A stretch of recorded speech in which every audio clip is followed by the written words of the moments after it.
একটা বাচ্চা দল আছে না, কিছু হলেই মির্জা আব্বাসের দোষ। নিজেরা চাঁদাবাজি করে আর অন্যজনের দোষ দেয়। যে দেশের মানুষ তোমাদেরকে ঘৃণা করতে শিখে গেছে। আমি কি তোমাদের মতো হঠাৎ করে আঙুল ফুলে কলা গাছ হয়ে গেছি? তোমাদের মতো লোকদের বাপের কিছু থাকে না, শ্বশুরের থাকে।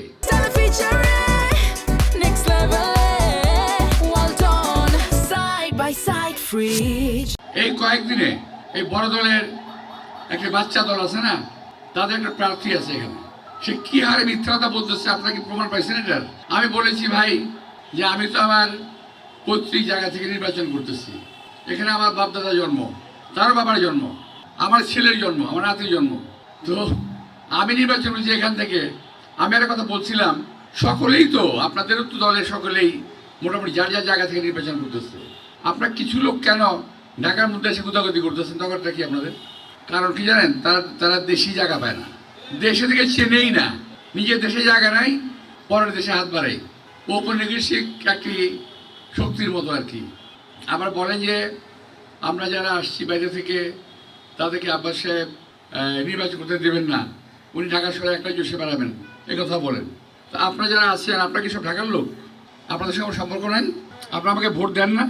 আপনাদের যারা নাকি আগে ছিল 91 সালে 2001 সালে আমাকে ভোট দিয়েছেন, আপনাদের যারা পূর্ববর্তী যারা ছিল, আমার সঙ্গে কারো কোনো শত্রুতা নেই।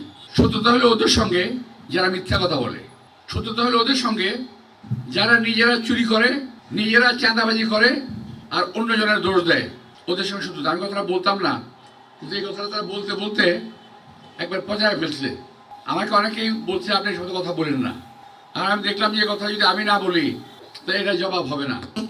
আরে ভাই, তোমাদের মতো হঠাৎ করে আমি কিন্তু গাড়ি কিনি নাই, তোমাদের মতো হঠাৎ করে আমার কাছে টাকা হয় নাই।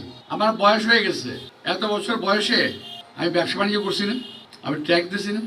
আমি কি তোমাদের মতো হঠাৎ করে আঙুল ফুলে কলা গাছ হয়ে গেছি? তুমি যে বাবা গাড়িটা চালাও, কার গাড়ি চালাও? বলতে পারো যে আমার বন্ধু দিয়েছে চালানোর জন্য, হতে পারে। এখানে খুব স্বাভাবিক, কারণ তোমাদের মতো লোকদের বাপের কিছু থাকে না, শ্বশুরের থাকে। সব শ্বশুর বাড়ির সব শ্বশুর দেয়। তো ভাই, আমরা অর্জন করেছি, আমাদের অর্জনকে বিদ্রুপ করো না, অর্জনকে সম্মান করো। আমাদের রাজনৈতিক অর্জন, অর্থনৈতিক অর্জন, একে সম্মান করতে শিখো, মুরব্বীদেরকে সম্মান করতে শিখো, ভবিষ্যতে ভালো করতে পারবা।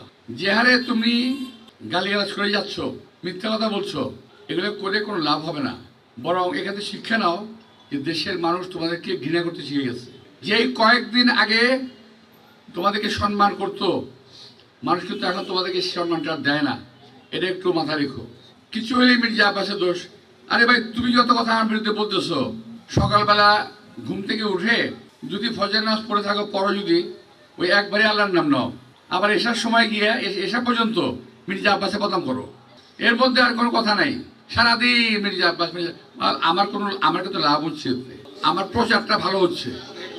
আমার 100 কর্মী যে প্রচার করতো, তুমি একলা আমার 1000 কর্মী প্রচার করে দিয়েছো।